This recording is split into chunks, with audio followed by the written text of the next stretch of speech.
बिस्मिल्लाहिर्रहमानिर्रहीम रब्बि इश्रह ली सदरी वयस्सिर ली अमरी वहलुल उक़दतम मिन लिसानी यफ़क़हू क़ौली। अस्सलामु अलैकुम वरहमतुल्लाहि वबरकातुहू टू ऑल स्टूडेंट्स। तो स्टूडेंट्स, जैसा कि आपको पता है हमारा चैप्टर 1 कंप्लीट हो चुका है। चैप्टर 1 हमारा कंप्लीट हो चुका है। चैप्टर 1 हमारा कंप्लीट हो चुका है।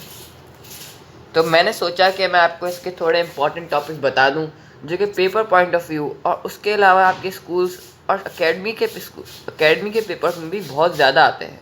ये कुछ 4 टॉपिक्स मैंने इसमें से निकाले हैं जो कि 5 ईयर्स मेरा अपना एक्सपीरियंस बेस्ड आपका काम है। ये 4 जो पहले से हमारे पास, इसमें पहला हमारे पास है केमिस्ट्री एंड इट्स ब्रांचेस। ये चार टॉपिक्स कुछ ऐसे हैं जो पूरे 5 ईयर्स में बहुत दफ़ा रिपीट हो चुके हैं। केमिस्ट्री एंड इट्स ब्रांचेस, जैसे कि आपको पता है, ये हमारे बुक का पहला टॉपिक है और सबसे ज़्यादा इम्पॉर्टेंट भी है। ये कुछ सवाल इस तरीके आता है: डिफाइन केमिस्ट्री और what is chemistry and define it's branches. और इसके बारे में इसमें कोई हमें पूछते हैं कोई सी भी 3 ब्रांचेस हमें बता दें या 4 हमें बता दें। केमिस्ट्री जो है, इसकी डेफिनेशन तो लाजमी आपको याद करनी है, सब लोग याद करते हैं। केमिस्ट्री की डेफिनेशन आप याद करेंगे और इसकी 9 ब्रांचेस हैं, तो आप इसकी कोई सी भी 3 या 4 ब्रांचेस आराम से याद कर सकते हैं। इसमें से कोई ये पूछा जाता है कि कोई सी भी 3 या 4 ब्रांचेस डिफाइन कर दें और केमिस्ट्री में बता दीजिए। इसके बाद जो हमारे पास इम्पॉर्टेंट टॉपिक आता है वो जाबिर इब्न हैयान। ये एक मोस्ट इम्पॉर्टेंट टॉपिक है। ये टॉपिक है बहुत दफ़ा आया हुआ है और इस साल के लिए 2021 के लिए टॉपिक बहुत ज़्यादा इम्पॉर्टेंट टॉपिक में शुमार होता है। इसके बाद आता है साइंटिफिक लॉ। साइंटिफिक लॉ हमारे पास साइंटिफिक अप्रोच का एक हिस्सा है। साइंटिफिक लॉ आता है व्हाट इज़ साइंटिफिक लॉ। इसकी हमें डेफिनेशन भी लिखनी पड़ती है, जो कि हमें इसमें से जो ये साइंटिफिक अप्रोच का हिस्सा है, इसमें ऑब्जर्वेशन थ्योरी एक्सपेरिमेंट्स और हाइपोथेसिस शुमार है। साइंटिफिक लॉ जो है इसका लास्ट पार्ट है, तो इसमें हमें सिर्फ डेफिनेशन लिखनी होती है। इसके इजी, बहुत आसान से 5 मार्क्स मिल जाते हैं हमें। ये शॉर्ट में आता है। Impact of chemistry on society, या तो ये हमारा पहला सवाल हो सकता है या फिर ये हमारा लॉन्ग में आ सकता है। अगर ये शॉर्ट में सवाल है तो हमें शॉर्ट के हिसाब से इसको डिफाइन करना होगा, इसको मेन पॉइंट्स में इसके पॉइंट्स में लिखना होगा। लेकिन इम्पैक्ट ऑफ नोट्स में आता है, ये लॉन्ग में अगर आएगा तो impact of chemistry on society. ये जितनी मैंने आपको टॉपिक्स बताएं, इसके अलावा अगर आप चाहें तो इम्पोर्टेंस ऑफ केमिस्ट्री को भी याद कर सकते हैं।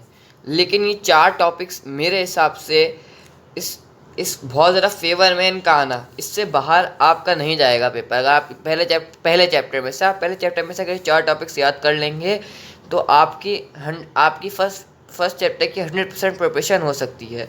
मैंने जो भी बात करी है अपनी ऑब्जर्वेशन बेस्ड बात करी है और अपने एक्सपीरियंस से बात करी है, जो 4 टॉपिक्स मैंने आपको बताएं।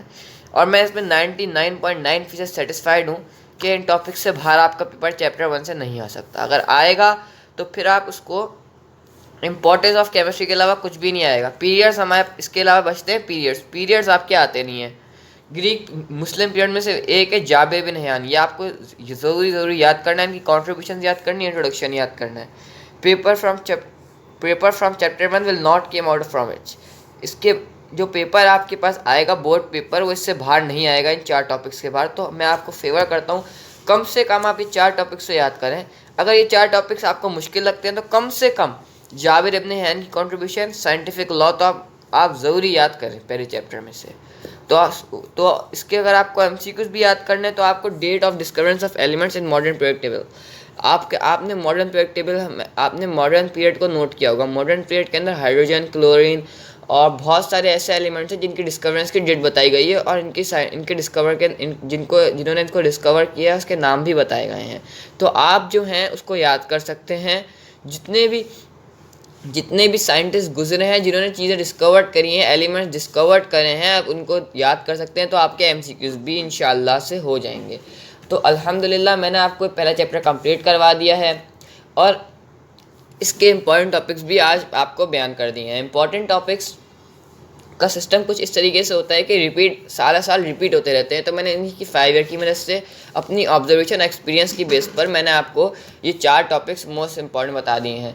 तो उम्मीद है आपको ये वीडियो पसंद आई होगी। ज़्यादा से ज़्यादा लाइक करिएगा, शेयर कीजिएगा और सब्सक्राइब कीजिएगा। आपका बहुत बहुत शुक्रिया। दुआओं में याद रखिएगा।